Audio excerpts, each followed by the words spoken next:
ನಮಸ್ತೆ ಎಲ್ಲರಿಗೂ ವಿಶಾಲು ರೆಸಿಪಿಗೆ ಸ್ವಾಗತ. ನಾನು ಇವತ್ತು 4 ರಿಂದ 5 ತಾಸು ಇಟ್ಟರೂ ಗಟ್ಟಿ ಆಗದೆ ರೀತಿ ಶಾವಿಗೆ ಪಾಯಸ ಯಾವ ರೀತಿ ಮಾಡೋದು ಅಂತಂದೇಳಿ ಈ ವಿಡಿಯೋದಲ್ಲಿ ಹೇಳಿಕೊಡ್ತಾ ಇದ್ದೀನಿ.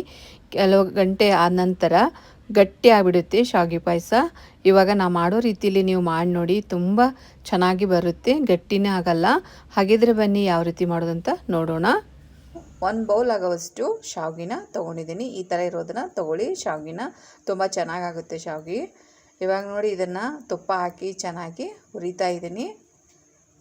ಚೆನ್ನಾಗಿ ಇದನ್ನು ಹುರ್ಕೋಬೇಕು. ಹುರಿದ್ರೇ ಶಾವಿಗೆ ಪಾಯಸ ತುಂಬ ಚೆನ್ನಾಗಿ ಉದುರೋದ್ರಾಗಿ ಚೆನ್ನಾಗಾಗುತ್ತೆ. ಶಾವಿಗೆ ಉದುರಾಗಿರುತ್ತೆ, ಮೆತ್ತಗಾಗಲ್ಲ, ಮತ್ತು ಪಾಯಸನೂ ತುಂಬ ಚೆನ್ನಾಗಿರುತ್ತೆ. ನೋಡಿ, ಈ ಥರ ಚೆನ್ನಾಗಿ ಹುರ್ಕೋಬೇಕು. ಅದನ್ನು ತುಪ್ಪ ಹಾಕಿ ನೋಡಿ, ಈ ಥರ ಚೆನ್ನಾಗಿ ಹುರಿಬೇಕು. ಇದನ್ನು ಗೋಲ್ಡನ್ ಕಲರ್ ಬರೋವರೆಗೂ ಚೆನ್ನಾಗಿ ಹುರಿಬೇಕು.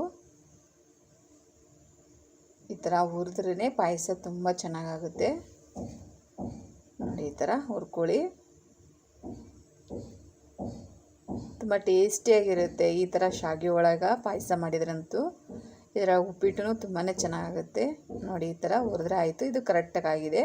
ಇವಾಗ ನಾನು ಅದೇ ಪ್ಯಾನಿಗೆ ಮತ್ತೆ ತುಪ್ಪನ ಹಾಕ್ತಾಯಿದ್ದೀನಿ. ಇವಾಗ ಡ್ರೈ ಫ್ರೂಟ್ಸ್ನ ಹಾಕ್ತಾಯಿದ್ದೀನಿ. ಗೋಡಂಬಿ ಮತ್ತು ದ್ರಾಕ್ಷಿನ ಹಾಕಿ ಚೆನ್ನಾಗಿ ಇದನ್ನು ಹುರಿತಾ ಇದ್ದೀನಿ. ನೋಡಿ, ಈ ಥರ ನಿಮ್ಮಲ್ಲಿ ಯಾವುದಿರುತ್ತೋ ಅದನ್ನು ಹಾಕಿ ಫ್ರೈ ಮಾಡ್ಕೊಳ್ಳಿ ಡ್ರೈ ಫ್ರೂಟ್ಸಲ್ಲಿ.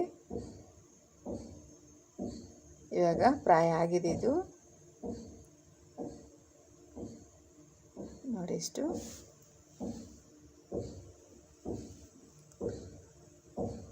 ಇವಾಗ ಫ್ರೈ ಆಗಿದೆ. ಇವಾಗ ಅದೇ ಪ್ಯಾನಿಗೆ ನಾನು ಹಾಲನ್ನು ಹಾಕ್ತಾಯಿದ್ದೀನಿ. ಇವಾಗ ನಾನು 1 ಬೌಲ್ ಶಾವಿಗೆನ ತೊಗೊಂಡಿದ್ದೀನಿ. ಅದೇ ಬೌಲಿಂದ ನಾನು 2 ಬೌಲ್ ಆಗೋಷ್ಟು ಹಾಲನ್ನು ಹಾಕಿ ಮತ್ತೆ 2 ಬೌಲ್ ನೀರನ್ನು ಹಾಕ್ತಾಯಿದ್ದೀನಿ. ಇವಾಗ ಹಾಲು ಕುದಿ ಬರ್ತಾಯಿದೆ ನೋಡಿ. ಇವಾಗ ನಾನು ಹುರಿದಿರುವಂಥ ಶಾವಿಗೆ ಮತ್ತು ಡ್ರೈ ಫ್ರೂಟ್ಸ್ನ ಅದ್ರ ಜೊತೆನೇ ಹಾಕ್ತಾಯಿದ್ದೀನಿ. ಇದನ್ನು ಫಸ್ಟು ಚೆನ್ನಾಗಿ ಕುದಿಸ್ಕೋಬೇಕು. ಶಾವಿಗೆನ ಹಾಲಲ್ಲೇ ಕುದಿಸ್ಕೋಬೇಕು. ನೀವು ಬೇಕಂದರೆ 4 ಬೌಲ್ ಹಾಲಲ್ಲೇ ಮಾಡ್ಕೋಬೋದು. ನಾನು 2 ಬೌಲ್ ಹಾಲು 2 ಬೌಲ್ ನೀರನ್ನು ಹಾಕಿದ್ದೀನಿ. ಈ ಥರ ಮಾಡಿ ನೋಡಿ. ಒಂದು 4 ರಿಂದ 5 ತಾಸು ಇಟ್ಟರೂ ಪಾಯಸ ಗಟ್ಟಿ ಆಗಲ್ಲ, ಹಾಗೇ ಇರುತ್ತೆ. ಟೇಸ್ಟ್ ಮಾತ್ರ ಸೂಪರಾಗಿರುತ್ತೆ. ನೋಡಿ, ಈ ಥರ ಚೆನ್ನಾಗಿ ಕುದಿಸ್ಕೋಬೇಕು. ಇದನ್ನು ಶಾವಿಗೆನ ಹಾಲಲ್ಲೇ ಕುದಿಸ್ಕೋಬೇಕು. ನೋಡಿ, ಈ ಥರ ಇನ್ನೂ ಒಂದು ಸ್ವಲ್ಪ ಕುದಿಬೇಕಿದು. ಶಾವಿಗೆನ ಕರೆಕ್ಟಾಗಿ ಕುದಿಸ್ಕೊಂಡ್ಮೇಲೆ ಇವಾಗ ನಾನು ಸಕ್ಕರೆನ ಹಾಕ್ತಾಯಿದ್ದೀನಿ. ತುಂಬ ಸಕ್ಕರೆ ಹಾಕಬಾರ್ದು. ಇವಾಗ ಹಾಲು ಸ್ವೀಟ್ ಇರುತ್ತೆ, ಹಾಗಾಗಿ ನಾನು ಅರ್ಧ ಬೌಲ್ ಸಕ್ಕರೆನ ಹಾಕ್ತಾಯಿದ್ದೀನಿ. ಅರ್ಧಕ್ಕಿಂತ ತುಂಬ ಕಡಿಮೆ ಇದೆ ಅದು ಸಕ್ಕರೆ, ಅಷ್ಟನ್ನೇ ಹಾಕ್ತಾಯಿದ್ದೀನಿ. ತುಂಬ ಸ್ವೀಟ್ ಆಗುತ್ತೆ. ನೀವು ಬೇಕಂದರೆ ಸ್ವೀಟ್ ಇಷ್ಟ ಅನ್ನೋರು ಅರ್ಧ ಬೌಲ್ ಹಾಕ್ಕೋಬೋದು. ನಾನು ಅರ್ಧಕ್ಕಿಂತ ಕಡಿಮೆ ಹಾಕಿದ್ದೀನಿ. ಸಕ್ಕರೆನ ಹಾಕಿ ಚೆನ್ನಾಗಿ ಮಿಕ್ಸ್ ಮಾಡ್ಕೋಬೇಕು ಇದನ್ನು. ಇವಾಗ ನಾನು ಏಲಕ್ಕಿ ಪೌಡ್ರನ್ನ ಹಾಕ್ತಾಯಿದ್ದೀನಿ. ನೋಡಿ, ತುಂಬಾ ಚೆನ್ನಾಗುತ್ತೆ. ನೀವು ಇದೇ ಥರ ಮಾಡಿ ನೋಡಿ. ಇದನ್ನು ಚೆನ್ನಾಗಿ ಕುದಿಸ್ಕೋಬೇಕು. ಇವಾಗ ಸಕ್ಕರೆ ಹಾಕಿದ ಮೇಲೆ ಜಾಸ್ತಿ ಕುದಿಸ್ಬಾರ್ದು, ಆಫ್ ಮಾಡಬೇಕು ಸ್ಟವ್ನ.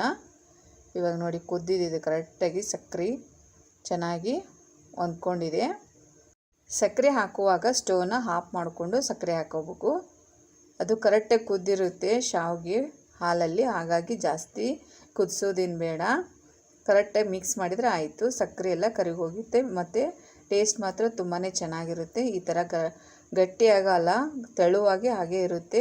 4 ರಿಂದ 5 ತಾಸು ಚೆನ್ನಾಗಿರುತ್ತೆ. ಇದೇ ಥರ ಟೇಸ್ಟ್ ಅಂತೂ ಸೂಪರಾಗಿರುತ್ತೆ. ನೀವು ಇದೇ ಮೊದಲ ಸಲ ನಮ್ಮ ಚಾನಲ್ನ ನೋಡ್ತಾ ಇದ್ದರೆ ನಮ್ಮ ಚಾನಲ್ ಸಬ್ಸ್ಕ್ರೈಬ್ ಮಾಡಿ, ಶೇರ್ ಮಾಡಿ.